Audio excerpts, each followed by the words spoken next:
Prioritize your list. Rank your list in terms of intensity. Read your lists and rank them in terms of intensity. When you think about, for example, the father you never knew because he abandoned you when you were still in your mother's womb or when you were a little kid, how do you feel about that? How intense is the emotion?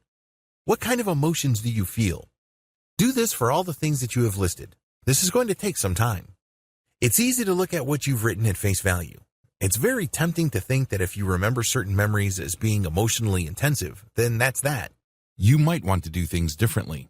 Give yourself the opportunity to really feel the emotion. How intense is it? Is it consistently high? Are you sure this is not just a one-time thing? Are you sure that you're not remembering a memory? Those can be quite tricky. The emotions have to flash in your mind the moment you think about these memories. You can't think about being angry in the past about that memory. That doesn't work.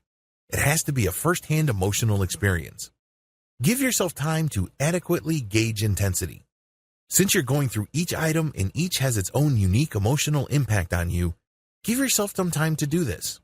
Think through each item on the list.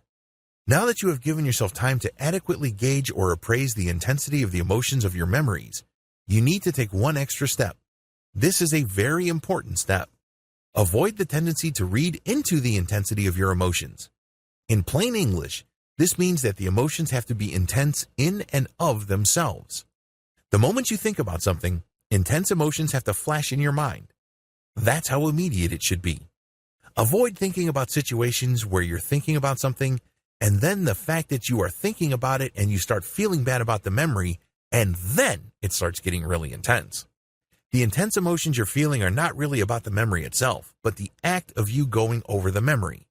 Do you see the difference? One of these situations has something to do with the actual facts of the memory. The other is just your interpretation of those facts. Again, there's a big difference. Be completely honest. Please understand that you're not trying to impress anybody here. You're not trying to prove something. You're not trying to be some sort of role model.